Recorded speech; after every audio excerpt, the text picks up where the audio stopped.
추수감사주일이 엊그제 같은데 2023년 4년 추수감사주일이 바로 다음 주일로 다가오게 되었습니다. 제가 가만히 감사의 주제로 갖고 설교를 1년 동안 몇 번이나 할까 헤아려 보니까 딱 3번 하고 있더라고요. 맥추감사주일에 제가 감사에 대한 설교를 하고 있고, 또 그런가 하면 추수감사주일을 앞두고 제가 오늘 하고 또 다음 주일에도 감사에 대한 설교를 하게 됩니다. 자, 이렇게 감사에 대해서 얘기를 하고 있는데, 지난해도 감사절에 감사에 대한 설교를 했고, 올해도 또 감사절이 되어서 감사에 대한 주제를 가지고 말씀을 전합니다. 그런데도 우리의 삶에 감사가 넘치고 있는지요? 감사가 넘치고 계십니까? 어떻게 시원치 않은 것 같아요. 감사가 넘치고 있느냐라는 거예요. 그렇게 감사에 대해서 강조하고 중요하게 여기서 감사에 대한 설교를 하는데도 정작 우리의 삶에는 감사가 과연 넘칠까? 그러지 못한 게 우리 믿음의 현실인 것 같아요. 오늘 이 시대를 살아가는 이 문화 가운데 가만히 보면요, 아무리 다 가져도 또 아무리 더 가져도 만족할 수 없는 문화의 가운데 우리가 살아가고 있지 않나라는 생각을 해봅니다. 어느 시대보다도 우리가 정말 좋은 시대를 살아가잖아요. 뭐 없는 것 없이 얼마나 편리한 시대입니까? 얼마나 번영을 구가하고 있습니까? 얼마나 풍요롭습니까? 그런데도 흔히 우리가 얘기하듯 풍요 속의 빈곤이라고, 이렇게 다 넘치게 풍요한 삶을 삶에도 불구하고 우리의 삶은 늘 불만족스러운 삶을 살고 있지 않느냐라는 것이죠, 여러분. 그래서인지 가만히 우리 주변을 들여다보면 늘 접하는 게 뭐예요? 감사가 많은 것 같아요? 불평이 많은 것 같아요? 불평이 훨씬 많죠. 도대체 이렇게 감사를 모르는 이유가 도대체 뭘까? 가만히 생각해 봤는데 다른 게 아니에요. 우리에게 주어진 것을 우리가 너무나도 당연하게 생각하기 때문인 것이에요. 사도 바울은 이 골로새서의 말씀을 보면서 계속 감사라는 단어를 여러 번 사용하고 있어요. 감사는 그래서 어쩌면 골로새서의 단골 메뉴예요. 주제라는 것이에요. 바울 서신서 어쩌면 13개의 서신서 가운데 사도 바울이 계속해서 반복해서 사용하고 있는 단어 중에 하나가 뭘까? 감사예요. 그래서 모든 편지 서신서 앞 서두에 보면은 이 감사가 꼭 들어가 있어요. 그는 기도할 때마다 결코 이 감사를 빠뜨리고 있지 않다라는 것이에요. 우리가 그걸 한번 볼까요? 오늘 이 편지인 골로새서 전반부 1장 3절에 뭐라고 얘기를 하고 있을까요? 한번 읽겠습니다. 시작.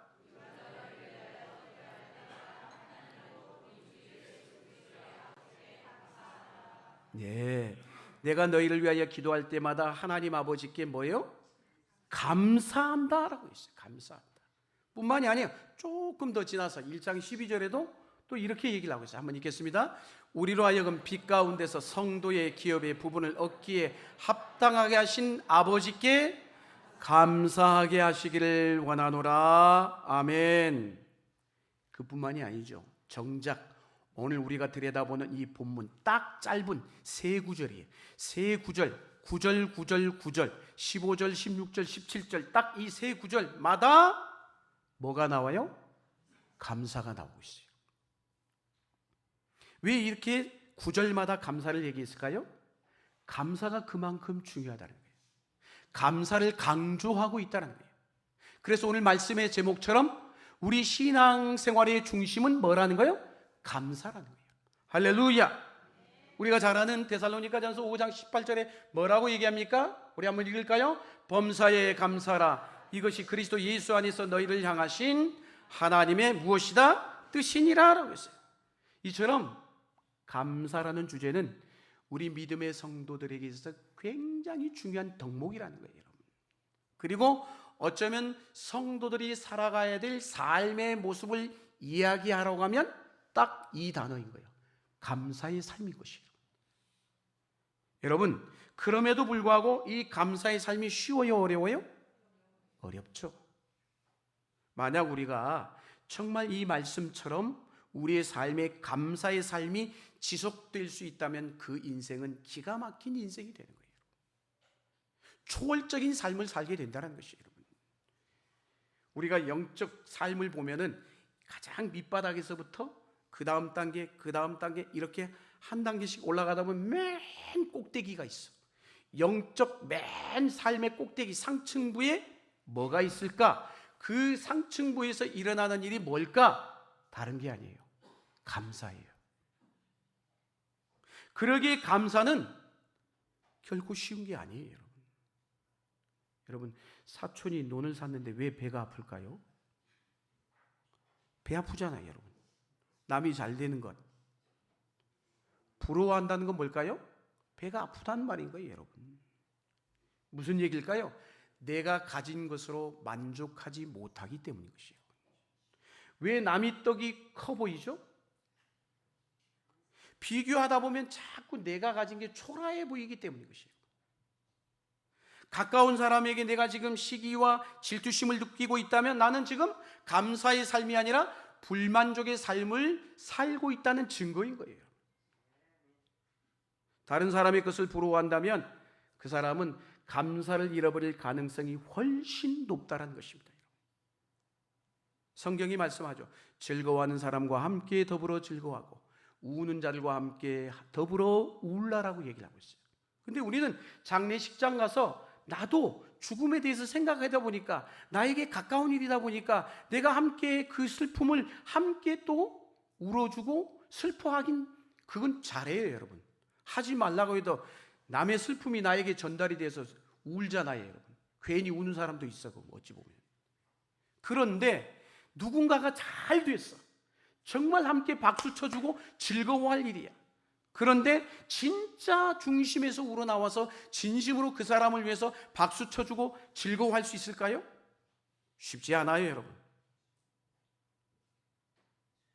문제는 성경이 말씀하는 감사가 단순히 일회성의 행동을 말하는 게 아니에요. 뭐 한두 번쯤이야 그래 감사할 수 있어요, 여러분. 그렇잖아요, 여러분. 그러나 성경이 말하는 감사는 그런 일회적인 감사가 아니라 감사의 지속적인 것을 얘기하는 것이에요. 끊임없는 감사를 얘기하는 것이에요. 그래서 이 감사는 우리 그리스도인의 뚜렷한 특징이 되어야 되는 것이에요. 그리스도인들에게 감사라는 것은 뭐 어쩔 수 없이 마지못해서 하는 어떤 외적인 행동이 아니라는 것이에요. 우리 내면에서부터 자연스럽게 주님의 은혜를 생각하니까 자연스럽게 우러나오는 삶의 스타일이어야 한다는 것입니다. 할렐루야! 감사가 이처럼 천국의 삶의 방식이고 하나님 나라의 백성의 스타일이라면 어떻게 그러면 감사의 삶을 살 수 있을까? 오늘 본문 세 구절을 살펴보려고 하는 것이에요. 첫 번째 따라하겠습니다. 그리스도의 평강이 너희 마음을 주장하게 하라. 자, 오늘 15절 말씀 같이 읽습니다. 15절 시작.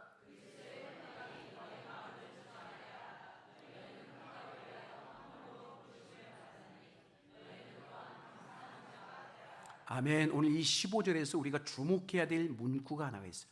주장하라. 주장하다. 이 말은 원문의 의미를 보면 중재하다, 조정하다라는 뜻을 가지고 있어요.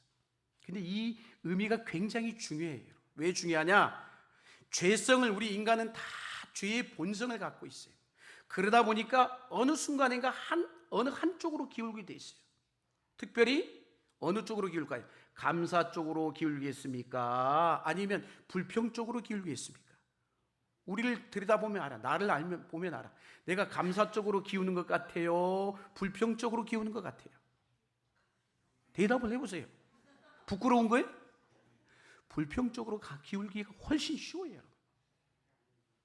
그러니까 불평 쪽으로 기울 것인가 아니면 감사 쪽으로 기울 것인가의 이 부분을 누군가가 중재를 해야 돼. 너 거기 가면 안 돼. 너 그쪽으로 기우면 안 돼. 이쪽으로 기울여야 돼. 누군가가 중재를 하는데 그 중재를 누가 한다라는 거예요? 그리스도의 평강이 한다는 것입니다. 할렐루야. 우리의 마음이라는 것은 하루에도 변덕이 얼마나 죽을 듯합니까? 이리 갔다 저리 갔다 흔들거리고 올라갔다 내려갔다. 그러다 보니까 이 마음을 그대로 방치해둬 버리면 끊임없이 죄성의 통치를 지배를 받을 수밖에 없어요. 그래서 죄성이 그러면 이 지배를 벗어나려면, 죄의 통제 아래서 우리가 벗어나려면 무엇이? 하나님의 평강이 내 마음을 지배해야 되는 것이에요. 하나님의 그리스도의 평강이 내 마음을 통제함을 따라 움직이고 있다. 그러면 그 순간에 뭐가 나와요? 내 입에서 감사가 나오게 되는 것이에요. 할렐루야. 그럼 이 평강은 도대체 어떻게 주어질 수 있을까요? 평강은요, 철저하게 평강을 누가 주셔요? 하나님이 주시는 것이기 때문에 이 평강은 어떻게 해서 주어지느냐? 하나님과의 관계에서 주어지는 것이에요. 하나님과의 관계가 잘 되어야 되는 것이에요. 할렐루야. 성경에서 말하는 평강은 언제나 하나님하고의 철저한 관계 속에서 주어지는 것이에요. 우리 그래서 예수님께서 요한복음 14장 27절에 평안에 대해서 얘기를 했죠. 이렇게 얘기했어요. 한번 읽을까요? 평안을 너희에게 끼치노니 곧 나의 평안을 너희에게 주노라. 내가 너희에게 주는 것은 세상이 주는 것과 같이 아니하니라. 너는 마음에 근심하지도 말고 두려워하지도 말라. 아멘. 누가 평안을 주신다고? 주님께서 우리에게 평강을 주신대요, 여러분. 그런데 우리에게도 평안이 있을까요, 없을까요? 때로는 있죠. 어느 순간에는. 그러다 보니까 이 평안은, 내가 가지고 있는 평안은 온전한 평안이 아닌 것이에요. 그러나 주님이 주시는 평강은 이 세상의 어떤 환경과 외부적인 움직임에도 흔들림이 없는 평강인 줄로 믿습니다. 이 평안을 그러면 어떻게 얻을 수 있을까요? 사도 바울이 얘기를 하고 있어요. 사도 바울이 빌립보서 4장 6절 7절 말씀 같이 한번 읽겠습니다. 4장 6절 7절 시작. 아무것도 염려하지 말고 다만 모든 일에 기도와 간구로 너희 구할 것을 감사함으로 하나님께 아뢰라. 그리하면 모든 지각에 뛰어난 하나님의 평강이 그리스도 예수 안에서 너희 마음과 생각을 지키시리라. 아멘. 여러분, 우리가 살아가는 이 세상은 끊임없는 염려와 걱정과 근심투성이잖아요. 그러면 이 염려의 상황 가운데 있을 때 믿음의 성도들이 취해야 될 태도가 뭐예요? 당연히 하나님 앞에 나와 뭐 해야 돼? 기도해야 되죠, 여러분. 그런데 오늘 사도 바울은 그 기도의 마지막은, 그 기도의 결론은 무엇으로? 감사함으로 하나님께 아뢰라. 이렇게 말씀하고 계세요. 할렐루야. 그리하면 모든 지각에 뛰어난 하나님의 평강이 우리의 흔들리는 마음, 걱정하는 마음, 염려하는 그 마음, 그 생각을 꽉 붙들어서 통제하셔서 흔들리지 않도록 견고하게 붙잡아 주신 줄로 믿습니다. 밖에 환경에 의해서 오는 수많은 염려, 걱정, 이 인간이란 존재는요, 환경의 영향을 많이 받게 돼 있어요. 그러다 보니까 당연히 그런 것들이 있다 보니까 염려와 걱정 투성이다 보니까 입이 이만큼 불평이 나올 수밖에. 그러지 않으려면 항상 우리는 뭐예요? 하나님의 평강이 내 마음과 생각을 붙들어야 되는 거예요. 붙잡아야 되는 거예요. 붙잡힌 바 돼야 되는 것이에요. 그러므로 기도에 있어서 진정한 최종적인 응답이 뭘까? 내가 하나님 앞에 나와서 이런 염려 저런 염려 하나님 앞에 아뢰일 때 하나님이 내게 주시는 최종적인 최고의 응답이 뭐냐? 다른 게 아니에요. 하나님의 평강인 것이에요. 그리스도의 평강이 내 마음을 주장하게 하는 것이에요. 그러면요, 우리는 어떤 환경과 상황 속에서도 감사하게 되는 줄로 믿습니다. 그래서 사도 바울에 의하면 우리가 구할 것은 내 환경, 하나님, 내가 지금 이런 어려움 가운데, 이런 시련 가운데 이게 지나가게 해주세요. 이게 좀 변하게 해주세요. 바뀌게 해주세요. 그리고 내가 가진 것은 이것밖에 안 됩니다. 너무너무 없습니다. 힘듭니다. 어렵습니다. 어떤 조건의 충족이 아니란 말이에요. 우리가 하나님 앞에 구할 것은 다른 게 아니라 끊임없이 하나님 앞에 엎드려 기도해야 되는 건 뭐예요? 주여 나에게 그리스도의 평강이 있게 하여 주옵소서. 그리스도의 평강으로 충만하게 하여 주옵소서. 이 기도를 드려야 돼요. 그리할 때 우리의 마음은 더 이상 무너지지 않고 깨어지지 않게 되는 줄로 믿습니다. 우리 마음이라는 건 쉽게 깨어지는 산산조각 나는 유리조각과 어떻게 같으냐 말이에요.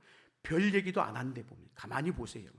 상대방이 누군가 뭔가 톡 아무 얘기도 아니죠. 별 얘기도 아닌데 그 작은 이야기 안에 그냥 칵 박혀가지고 상처가 돼가지고 교회를 안 나와버려.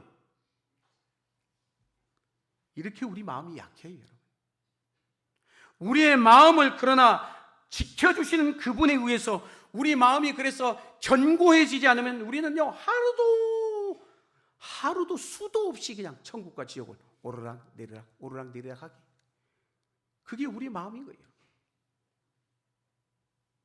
여러분 이스라엘 백성들 보세요. 광야의 40년의 삶 가운데 그들은 끊임없이 원망과 불평을 쏟아냈잖아요. 그들은 어찌하면 뼛속 깊이까지 무려 430년 동안 애굽의 종살이를 했기 때문에 그 깊이 뿌리 박힌 노예 근성 때문에 여러분 노예로 살면 감사가 있겠어요? 불평이 있겠어요? 불평이 많을 수밖에. 그것 때문에 매일같이 광야의 40년의 삶에서도 그들은 끊임없이 불평, 원망 쏟아낸 것입니다, 여러분. 그 말은 뭘까요? 여러분 우리는 우리 스스로를 잘 살펴봐야 돼. 내가 현재 하나님 앞에 원망하고 있는지 불평하고 있는지, 그렇다면 지금 내가 하나님하고의 관계에 문제가 있는 거예요. 금이 가고 있는 거예요. 하나님과의 관계에 문제가 있으면 결코 하나님의 평강이 내 마음을 주장할 수가 없어요, 여러분. 그러면 당연히 쉽게 무너지고 좌절할 수밖에요. 하나님에 대한 불신앙은 뭐로 나타나는 거예요? 결국 원망과 불평으로 드러날 수밖에 없는 거예요. 그런데 이 원망과 불평이라는 게요 얼마나 전염성이 강한지 몰라요. 맨날 불평하는 사람 가보세요. 투덜투덜하는 사람 옆에 가면 나도 투덜이가 돼. 아십니까? 희한합니다. 얼마나 빨리 번진지 몰라. 나는 별 문제가 없는데 매일 염려하고 매일 걱정하는 사람 옆에 가서 아이고 죽는 소리만 계속 하는 거야. 그러면 나도 모르는 사이에 나도 나를 보면서 안 좋은 것만 이제 생각나는 거예요. 그러면서 나도 죽는 신용하는 거예요, 결국. 이처럼 불평과 불만이라는 건 전염성이 굉장히 강해요. 삽시간에 여러분 여기 한 두세 분만 한번 불평해 보세요. 그러면 이 지금 100 몇십 명이나 되는 성도들 그냥 확 그냥 공동체를 그냥 뒤덮을 겁니다, 여러분. 이스라엘 공동체가 그랬단 말이에요. 이스라엘 공동체가 전체가 처음부터 그랬을까요? 안 그래요, 여러분. 그 몇 사람에 의해서 이게 다 번져가지고 결국 그것 때문에 이스라엘 백성이 하나님으로부터 심판을 받지 않았습니까? 그것 때문에 심판받는 거예요, 여러분. 야, 죄인인 우리의 특성은 뭔지 아세요, 여러분?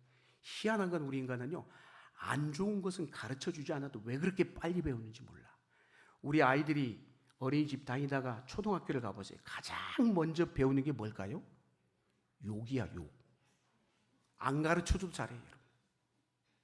희한하게 근데 좋은 것은 선생님들이 학교에서 얼마나 좋은 것 많이 가르치겠어요. 부족하지만 저도 이 강단에서 얼마나 하나님의 말씀을 쏟아내고 있는데도 좋은 하나님의 말씀을 주옥같이 쏟아낸데도 불구하고 수십 년이 지나도 안 바뀌어. 좋은 영향은 이렇게 잘 못 받아요, 못 받아. 여러분 이스라엘 백성들이 광야를 지나면서 끊임없이 그들이 입에서 내뱉은 얘기가 뭐예요? 애굽에 있을 때가 좋았는데, 애굽에 있을 때가 좋았는데. 매일같이 푸념을 늘어놓았잖아요. 그들의 불평은요 그들이 지금 광야에서 처한 현실 때문이 아니라 무엇에 문제가 있기 때문에, 하나님과의 관계에 문제가 있기 때문에. 이미 광야에 오기 전부터 이스라엘 백성을 10가지 재앙을 통해서 하나님의 놀라운 기적을 보여주시면서 내가 너희를 함께하는 하나님이니라 하나님의 하나님 되심을 보여줬는데도 불구하고, 홍해를 건너는 기적을 경험했음에도 불구하고 광야에서 그들은 왜 원망 불평한 거예요? 그 하나님을 하나님으로 보지 못한 거예요. 관계에 금이 간 거예요, 여러분. 우리도 마찬가지인 것이에요, 여러분. 사랑하는 여러분, 하나님에 대한 불신앙이 갑자기 찾아드는 순간에 우리는 우리 스스로도 알게 모르게 불행한 인생을 걸어갈 수밖에 없다는 거예요. 그래서 우리는 성경을 볼 때마다 그러잖아요. 이스라엘 백성을 볼 때, 얘들 왜 그랬어? 참 답답한 마음이 들잖아요. 답답한 마음이 들 거 없어요, 여러분. 그게 바로 우리의 모습이에요. 우리의 모습, 나의 모습이에요, 여러분. 이스라엘 백성들이 그 상황 속에서 왜 원망과 불평을 했던 것일까요? 닥친 상황에 파묻혀버리고 원망과 불평을 끊임없이 쏟아낸 이유가 도대체 뭐냐라는 거예요. 다른 게 아니에요. 여전히 하나님은 그들과 함께 하시는데 그 하나님이 보이지 않았기 때문인 것이에요. 보이지 않았기 때문이죠. 하나님은 지금도 우리와 함께 하십니다. 이 하나님이 보는 눈이 열리기를 주의 이름으로 축복합니다. 그러면요, 우리에게 닥친 엄청난 상황이 심각한다 할지라도 하나님은 그 상황보다 훨씬 더 크신 분이심을 믿으시길 축원합니다. 그때 비로소 평강이 우리에게 오게 되는 것이에요. 그리고 우리는 비로소 은혜의 생활을 하게 되는 것이에요. 이런 감사의 성도가 되기를 주의 이름으로 축복합니다. 두 번째, 따라합시다. 그리스도의 말씀이 너희 속에 풍성히 거하여. 자, 오늘은 16절 말씀 같이 읽겠습니다. 16절 시작. 주무시고 계십니까? 16절 읽습니다. 16절 시작. 그리스도의 말씀이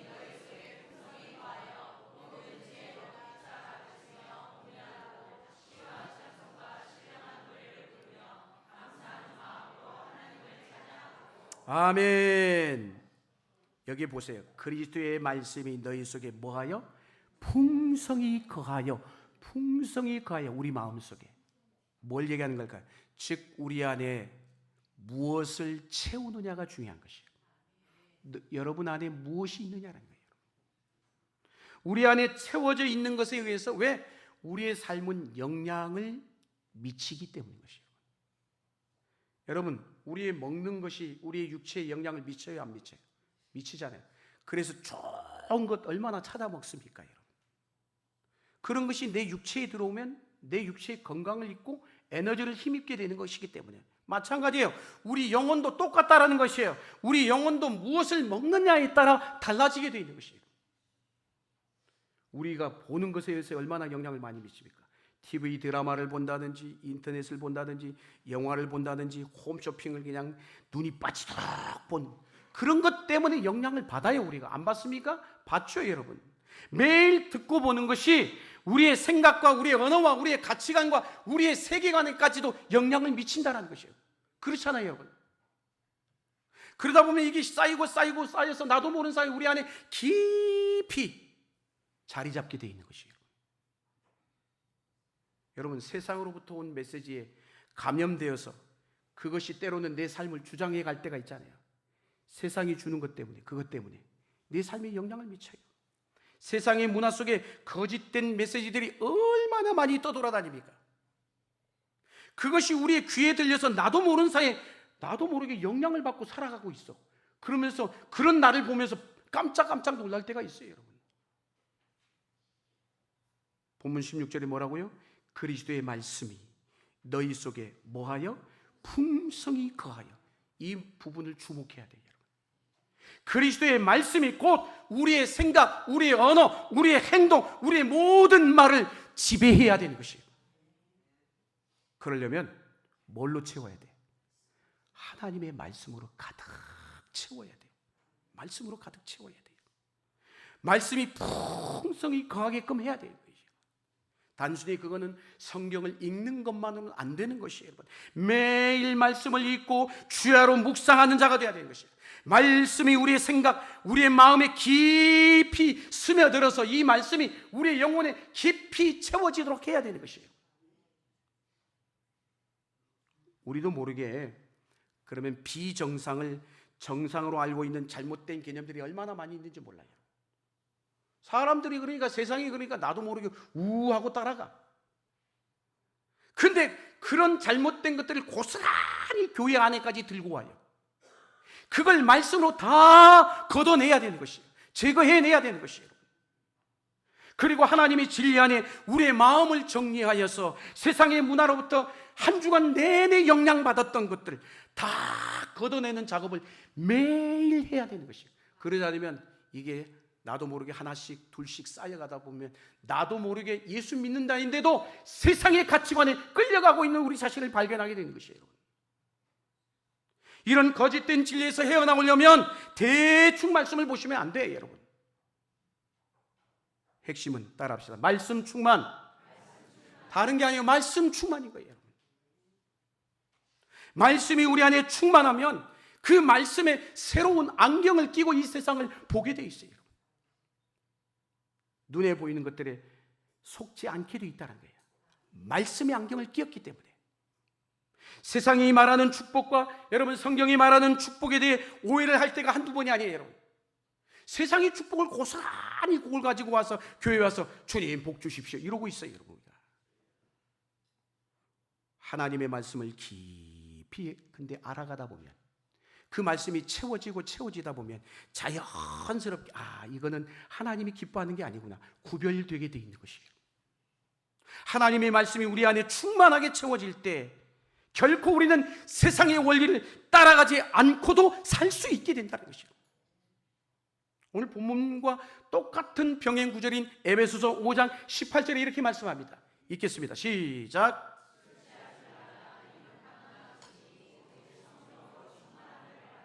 아멘. 말씀이 충만히 거하듯이 성령이 우리 안에 충만할 때 우리의 마음, 우리의 생각, 우리의 의지까지 성령에 의해서 지배받게 되는 것이에요.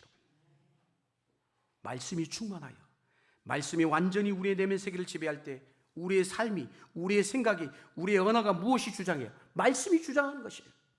그런 것처럼 성령으로 충만하면 성령께서도 역시 우리의 생각과 우리의 의지를 통제하게 돼 있다는 것이에요. 성령의 충만함을 받으십시오.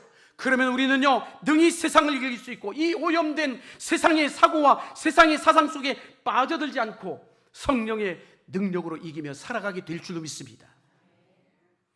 그래서 골로새서의 주제는요 충만이에요.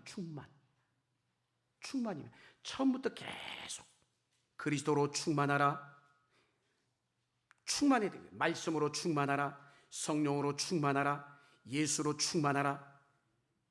우리는 뭘로 오늘 특별히 따라합시다. 감사 충만. 감사로 충만하는 거예요.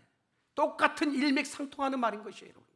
그리스도의 말씀이 충만한 것이 그리스도의 충만이고 그리스도 충만은 다른 게 아니라 성령 충만인 것이고 그리스도로 충만하면 그리스도의 평강이 내 안에 충만하게 된 줄로 믿습니다.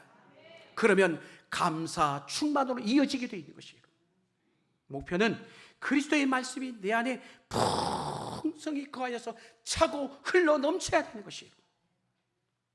우리가 말씀을 듣고 감사의 계절이니까 오늘 목사님 또 감사에 대한 얘기를 하는구나. 그래 이제부터 감사하며 앞으로 감사하며 살아야지. 내 의지로 주먹을 한번 불끈 쥐고 거룩하고 결단하고 돌아간다고 해서 감사의 삶이 이어질까요? 안 그래요, 여러분. 쉽지 않아요, 여러분. 우리의 신앙과 우리의 현실은 갭이 엄청나게 크기 때문에 그렇죠. 우리에게 계속해서 끊임없이 밀려오는 그 세상의 수많은 파도와 수없는 사건과 문제들이 일어나 보십시오. 한순간의 감사가 언제 감사했느냐 듯이 사라져버리고 잃어버리고 말 것입니다, 여러분.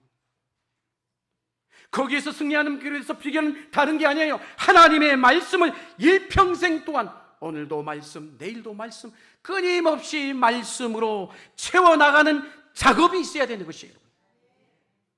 하나님의 말씀이 우리 안에 조금씩 채워져 가면 어느 순간 어느 날 내 내면을 하나님의 말씀이 나의 내면을 지배하고 그러다 보면 내 입술에서 터져 나오는 게 뭐요? 찬송이 터져 나오고 노래가 터져 나오고 감사가 터져 나올 수밖에 없는 거예요. 감사하려고 해도 감사할 수가 없어. 우리 생각이 틀이 문제인 것이에요. 말씀으로 우리의 잘못된 생각의 틀을 바꾸는 노력을 해야 되는 것이에요. 우리는 이미 세상의 사고의 가치관의 틀로 꽉 짜여져 있기 때문에 말씀으로 우리의 사고 틀을 바꿔야 되는 것이에요. 말씀이 우리 안에 채워지면 그러면 어떤 일이 일어날까요? 모든 지혜로 피차 가르치는 일들이 일어나게 되는 것이에요. 그러면 노래가 나와요. 시와 찬송과 신령한 노래가 터져나올 수밖에 없다는 거예요. 그리고 감사하는 마음으로 찬양하게 된 줄로 믿습니다. 말씀이 채워져 보십시오. 그러면 예배가 시작이 돼요. 예배가 시작이 되면 뭐요? 당연히 찬송이 나올 수밖에, 감사가 나올 수밖에. 하나님의 말씀이 여러분 안에 충만하게 채워져서 날마다 노래와 찬송 가운데 걸어가시는 은혜의 성도들이 될 수 있기를 주의 이름으로 축복합니다. 마지막으로 따라합시다. 예수의 이름으로. 예수의 이름으로. 오늘 17절 말씀 읽겠습니다. 17절 말씀 시작. 죄송합니다. 저 화면이 잘못됐어요. 시작.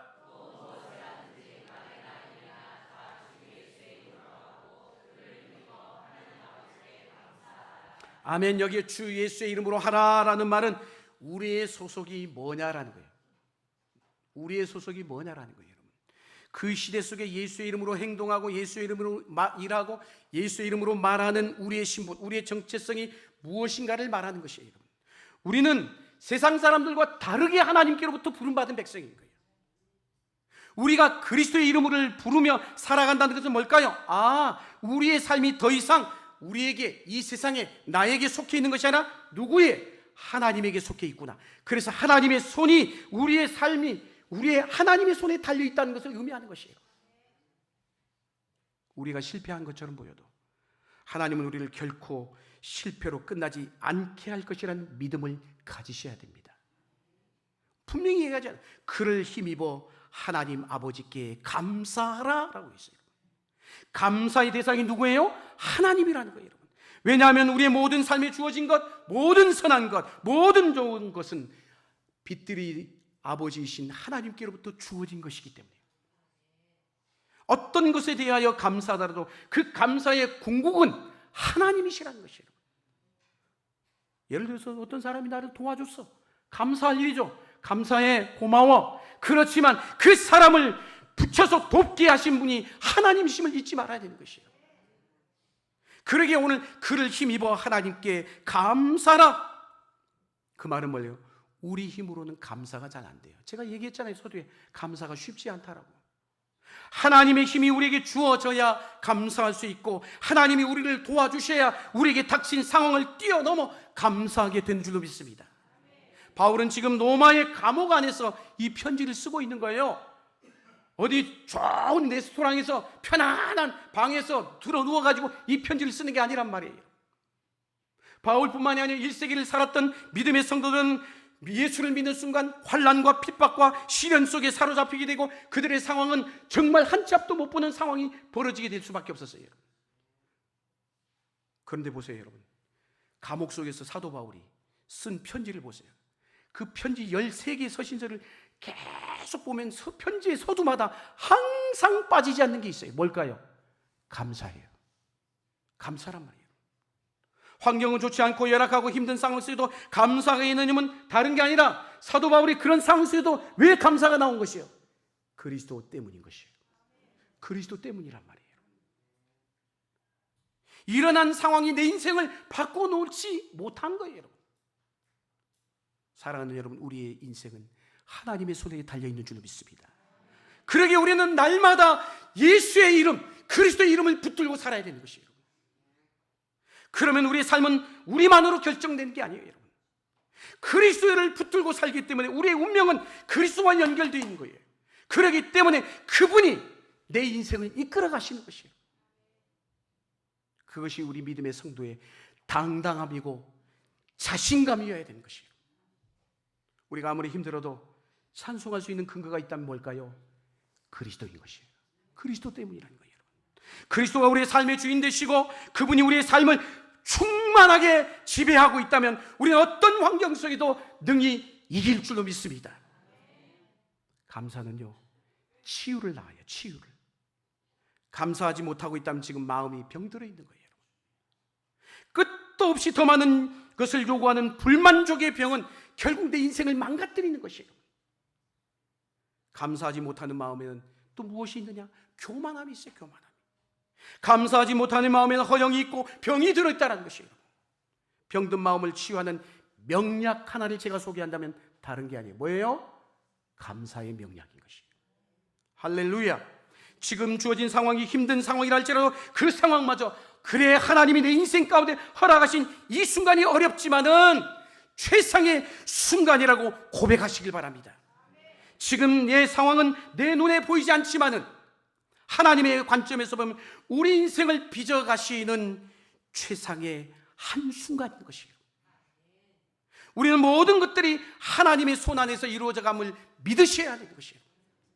지금까지 살아온 것은 하나님의 은혜라는 것을 기억하셔야 됩니다. 우리가 건강관리 잘해서 지금 살아있는 것 같죠? 천만에요. 그럴 수 있겠지만은 아니란 말이에요. 하나님이 살려주셔서 있는 거예요, 여러분. 자녀 교육도 내가 잘해서 우리 자식들이 잘 자라고 있는 게 아니에요, 여러분. 공을 들여보세요. 자녀 문제 되는가? 내 마음대로 안 되는 게 자식이잖아요, 여러분. 우리의 손을 벗어나는 일들이 한두 가지가 아니잖아요, 여러분. 하나님의 은혜에 맡길 수밖에 없는 거예요, 여러분. 아직 이루어지지 않는 기도가 있습니까? 있을 것이에요, 여러분. 그러나 결코 낙심하거나 불평하지 마십시오. 하나님이 더 좋은 것을 나에게 부어주시기 위해서 지금 하나님이 공을 들이고 시간을 들이고 계심을 믿으시길 축복합니다. 하나님이 무언가를 지금 열심히 만들고 계셔요, 여러분. 여러분, 요셉이 그냥 요셉이 된 게 아니에요, 여러분. 그의 인생의 과정이 얼마나 얽히고 설키고 복잡합니까? 그러나 그 과정을 이겨내도록 하나님이 요셉에게 믿음을 주셨어요, 여러분. 삶이 더 여러분 가운데 혹시나 여러분의 인생의 삶이 험한 벼랑 끝으로 몰리고 계십니까? 그 험난한 벼랑 끝으로 모는 이유는 다른 게 아니라 그 벼랑 끝에 서야 비로소 믿음의 날개를 필요하기 때문에 하나님이 몰고 가시는 것이에요.